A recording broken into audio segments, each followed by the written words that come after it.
हाँ देखिए, आज हम आपको पढ़ा रहे हैं विद्युत द्विध्रुव। विद्युत द्विध्रुव क्या है उसके बारे में। यदि आपको ये वीडियो पसंद आए तो इसे लाइक और सब्सक्राइब अवश्य करना। देखिए विद्युत द्विध्रुव क्या है। दो समान परिणाम के आवेश एक दूसरे से यदि अल्प दूरी पर स्थित हैं तो उसे हम विद्युत द्विध्रुव कहते हैं। दो समान परिणाम के आवेश एक दूसरे से अल्प दूरी पर स्थित हैं, एक समान परिणाम के हैं लेकिन विपरीत प्रकृति के, समान परिणाम के लेकिन विपरीत प्रकृति के आवेश एक दूसरे से अल्प दूरी पर स्थित हैं तो उसे हमें विद्युत द्विध्रुव कहते हैं। वापस समझिए, समान परिणाम के तथा विपरीत प्रकृति के दो आवेश एक दूसरे से अल्प दूरी पर स्थित हैं तो उसे हमें विद्युत द्विध्रुव कहते हैं। विद्युत द्विध्रुव कहते हैं इन दो ध्रुवों, दोनों आवेशों को मिलाने वाली रेखा अक्षीय रेखा कहलाती है। दोनों आवेशों को मिलाने वाली रेखा क्या कहलाती है? अक्षीय रेखा। तथा अक्षीय रेखा के लंबवत स्थित रेखा को क्या कहते हैं? निरक्षीय रेखा कहते हैं। ठीक है, अब अगला टॉपिक है विद्युत द्विध्रुव आघूर्ण। विद्युत द्विध्रुव आघूर्ण क्या है? आघूर्ण, विद्युत द्विध्रुव आघूर्ण। विद्युत द्विध्रुव आघूर्ण देखिए, विद्युत द्विध्रुव आघूर्ण क्या है? किसी एक आवेश, किसी विद्युत द्विध्रुव में उसके एक आवेश का परिणाम तथा दोनों आवेशों के मध्य की दूरी, दोनों आवेशों के मध्य की दूरी मान लीजिए 2a है। कितनी है? 2a। तो किसी एक आवेश का परिणाम तथा दोनों आवेशों के मध्य की दूरी के गुणनफल को विद्युत द्विध्रुव आघूर्ण कहते हैं। विद्युत द्विध्रुव आघूर्ण को हमें P से प्रदर्शित करते हैं। किससे करते हैं? P से। तो P बराबर से किसी एक आवेश का परिणाम तथा दोनों आवेशों के मध्य की दूरी के गुणनफल को क्या कहते हैं? विद्युत द्विध्रुव आघूर्ण। या P बराबर से हम लिख सकते हैं 2AQ से प्रदर्शित करते हैं। SI पद्धति में, SI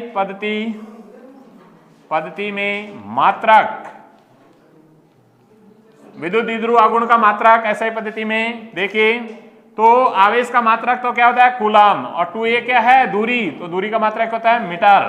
तो कूलम, मीटर इंटू कूलम, ये इसका मात्रक रहेगा। ठीक है, विद्युत द्विध्रुव आघूर्ण का विमेय सूत्र देखते हैं। विद्युत द्विध्रुव आघूर्ण का विमेय सूत्र,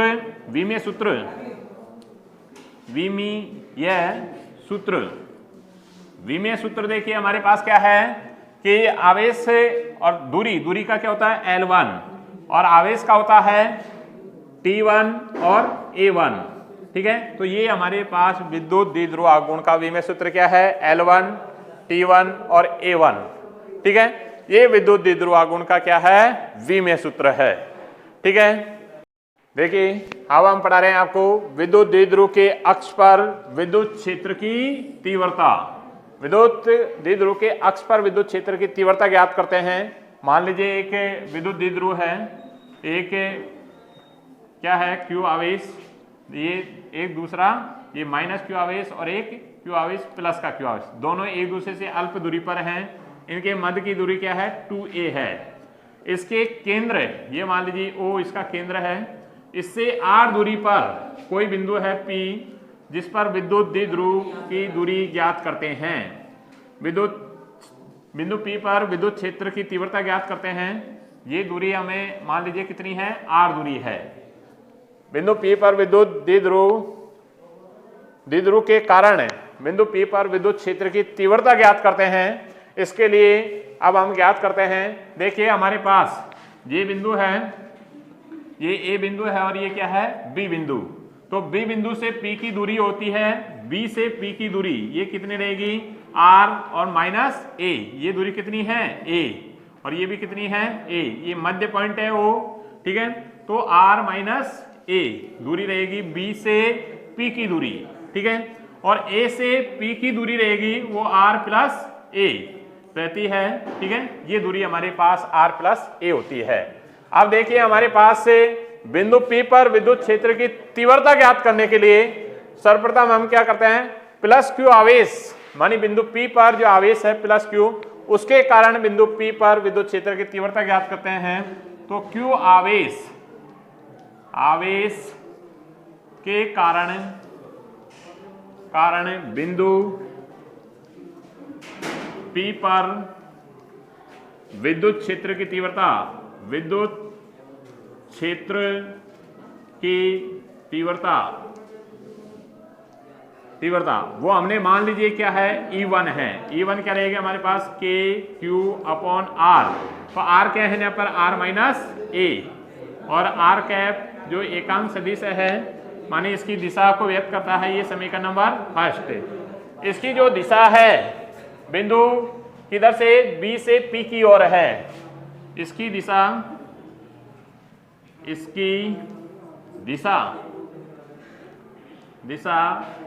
बी से पी की ओर है, पी की ओर, ठीक है। और देखिए दूसरा में हमारा दूसरा आवेश क्या है, माइनस क्यू। तो माइनस क्यू से बिंदु P पर विद्युत क्षेत्र की तीव्रता ज्ञात करते हैं। माइनस क्यू आवेश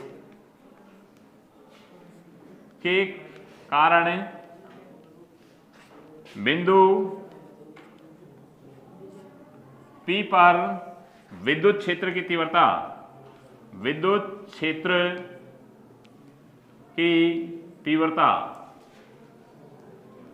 तीव्रता, वो हमारे पास क्या है, मान लीजिए हमने माना कि E2 है, कितनी है E2, ये हमारे पास रहेगी के क्यू। अब क्यू क्या है, माइनस का है तो माइनस बाहर ले लो अपॉन आर। तो यहाँ पर आर कितनी है, आर प्लस ए, कितनी है, आर प्लस ए का स्क्वायर, और आर कैप एकांक सदिश है, ये समीकरण नंबर 2। इसकी जो दिशा है, जो दिशा किधर से रहेगी, दिशा इसमें जो रहती है जो किधर से, पी से ए की ओर होती है, पी से ए की तरफ, ए की ओर, ठीक है, ए की ओर होगी या ए की तरफ होती है। इसमें दिशा है माइनस क्यू के कारण जो दिशा रहेगी पी से ए की तरफ, बी के कारण विद्युत क्षेत्र की तीव्रता की दिशा किधर से रहेगी, बी से पी की ओर है। बिंदु P पर कुल विद्युत क्षेत्र की तीव्रता, बिंदु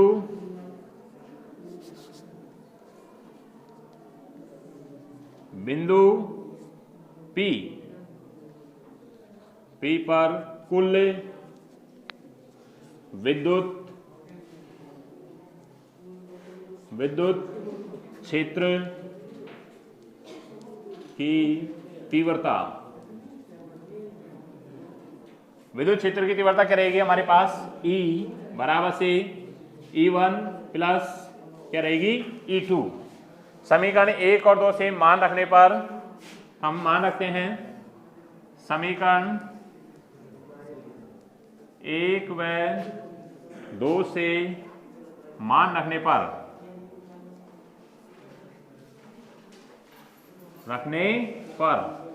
मान रखते हैं तो हमारे पास देखिए E बराबर से E1 का मान कितना है, के क्यू अपॉन आर माइनस ए। हमारे पास क्या है, के Q upon are minus A का स्क्वायर, ठीक है, सॉरी स्क्वायर है ये, ठीक है। और आर कैफ है जो एकांक सदिश है, इसका परिणाम इकाई होता है। इसी पर E2 का मान है माइनस के क्यू अपॉन आर प्लस ए, तो माइनस के Q upon R plus A का स्क्वायर, ये हमारे पास इसका मान है। तो आगे देखिए इसमें, या E बराबर से हम लिख सकते हैं के क्यू, बाहर लिया हमने 1 अपॉन आर माइनस ए का square minus 1 upon R plus A का स्क्वायर, ठीक है, ये हमारे पास बचा है। आगे देखिए इसका मान क्या रहता है,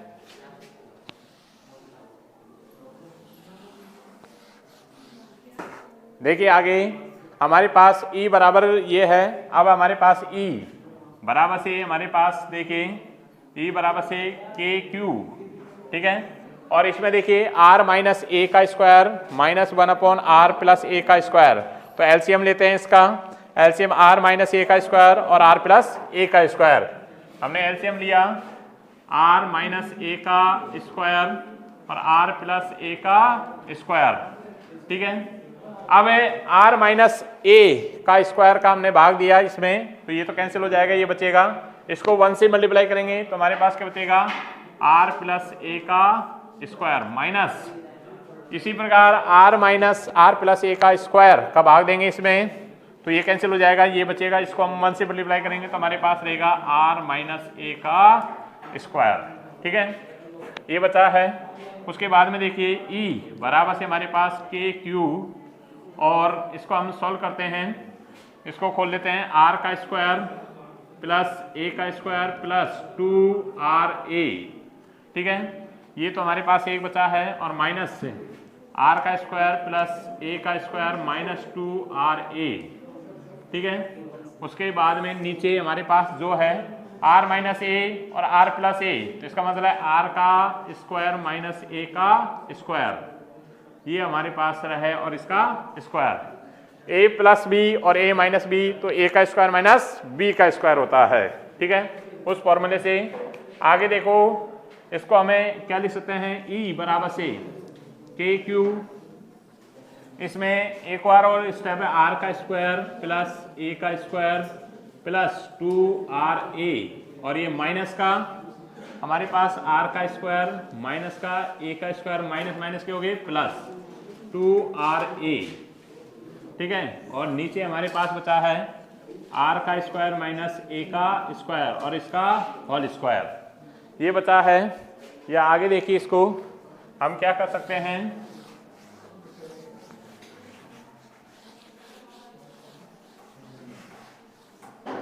और देखिए इसमें हम ये रख सकते हैं, अरे e बराबर से हमारे पास क्या रहेगा, के क्यू, और देखिए इसमें r का स्क्वायर से r का स्क्वायर कैंसिल, a का स्क्वायर से a का स्क्वायर कैंसिल, हमारे पास 2ra और प्लस का 2ra कितने हो गए, 4ra, ऊपर तो बचा है 4ra, ठीक है, और नीचे बचा है r का स्क्वायर माइनस a का स्क्वायर और इसका होल स्क्वायर, ये बचा है हमारे पास, ठीक है।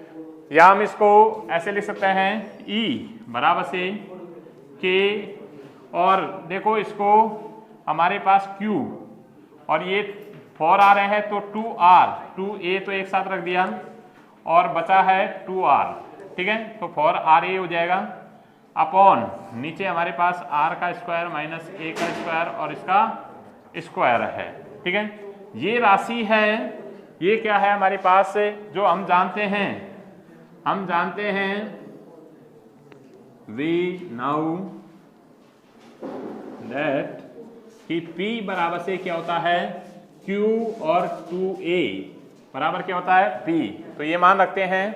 मान रखने पर हमारे पास क्या आता है, देखिए हमारे पास आता है e बराबर से k, और देखिए हमारे q2a को क्या लिख सकते हैं, p, तो p और क्या है 2r अपॉन हमारे पास क्या है, r का स्क्वायर माइनस a का स्क्वायर और इसका होल स्क्वायर, ठीक है।